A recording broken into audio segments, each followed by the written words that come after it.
Hey guys, welcome back to Vinceville Custom. So today we're going to do two busts in one video, and these are Age of Apocalypse busts, and I'm finishing up for a client for his really cool collection. I did a couple other videos on some of these characters, and this is a Exodus and a Scarlet Witch. Now you're probably like, I don't remember any of these outfits or these characters looking like that. If you read Age of Apocalypse, they were in there maybe for one or two issues, I think. I don't really remember. I have to go back and reread the story. It is probably my favorite X-Men storyline, so I have to go back and read them and check these outfits out again. Because when he sent me a whole bunch of pictures, like which ones you want to work on next, I was like, let me do these two because they were fairly simple. I could kind of squeeze them in, and this is what I came up with. So this is a Bowen Designs Namor bust, and this is a Bowen Designs Visible Woman.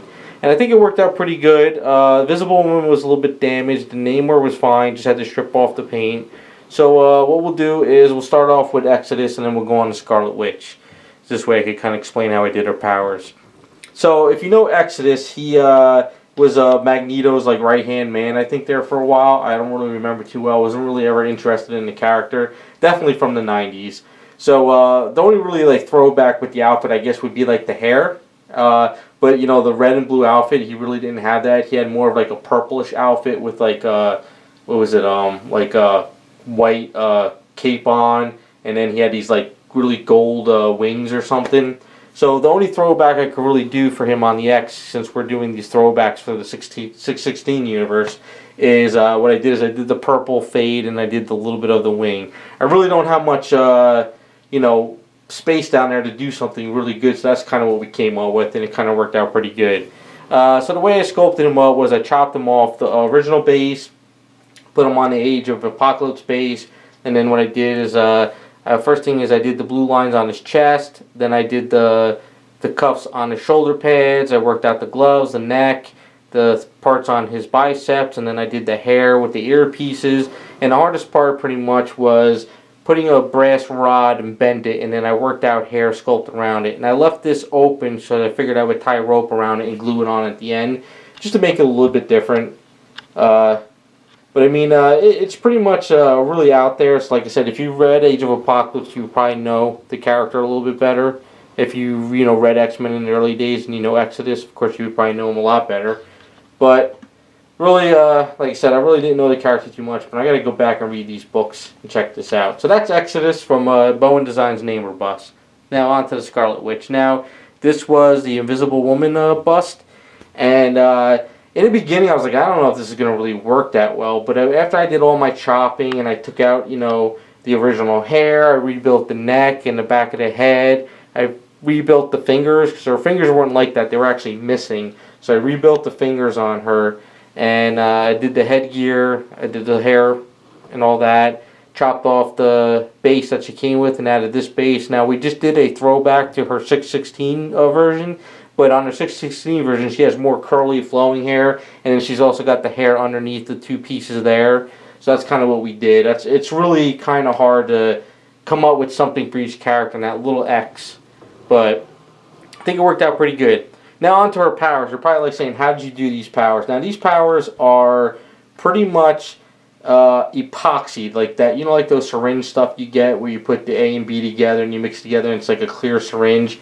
Well, that's pretty much what they are. So it's kind of like the poor man's version of powers of what I kind of told the client, because it's like the real way to do her type of powers, the way it looks like that, would be you cut the hand off, you sculpt the power around the hand, but then you put like a thin piece of a sculpt between the whole entire hand, and then you make a mold and you cast it, so you'd have a clear hand, clear powers, and then you can color the hand and you can clear the power around it, but it still will look translucent. This is kind of like the poor man's version. I kind of show you exactly what I did on this. So what I did is first is I sculpt the power off of this ring. So you can see this is kind of like the ring I sculpted with these little pieces. And then what I did is I made a needle mold of it. So with this piece, I pushed it in like this. I'm sorry, it goes in the other way. So I pushed it in like that. And then once I made that and it cured, what I did is I dyed up some of the epoxy, and then I poured it in here. Now this was my first one. This was like a test. It didn't come out too well. But this stuff doesn't work perfectly like, you know, clear resin would in a pressure pot. There's all these little bubbles. So you really can't get the perfect powers. But since, you know, he's not looking to make these things like amazing since they're one of a kind. It's kind of like the poor man's version. But you get the idea that that's kind of like her powers going around her hands. So it kind of worked out pretty good. It was just a matter of gluing them in at the end on the fingers and then adding more I have to mix up a new batch and then put some of that clear epoxy around the hand to kind of let it cure. Let that cure a little bit, then cure. Because this epoxy cures in like 5 minutes or so. So you have to work real fast. It's not like, clear resin where you put it in a mold and you let it cure for like 24 hours. The stuff cures in 5 minutes. But then I gloss coated it at the end, and that's the best I could come up with. So he's happy with it. And I think it looks pretty good for like, finding an old Bowen bust and adding some powers and just having fun with it. So I think it looked really cool in the collection where, it's not, because if you sculpt it, then you make a mold. You would have to make a mold, and if you get the proper mold, you're talking about even just a trial kit would be about $30 or $40, and then you have to get the clear resin, and just a trial kit of that's probably like $30 or $40. And then I would have to get the mold. I would have to get the casting gear and the pressure pot from my friend, and all that's work of making the mold, making the copy, painting it, attaching it. It's a long process, and this is kind of like the cheaper version. So that's pretty much the Age of Apocalypse Scarlet Witch bust and the Exodus. So there's really not much more to them. Pretty simple. I'm looking forward to once he puts this in his collection. We got some more Age of Apocalypse characters we're going to be working on for him. He's really going through the comics and he's picking those like oddball characters. But I think once all said and done, it's going to be an awesome bust collection because it's going to be like every Age of Apocalypse character almost in there with their versions, and I think it's going to look really sweet.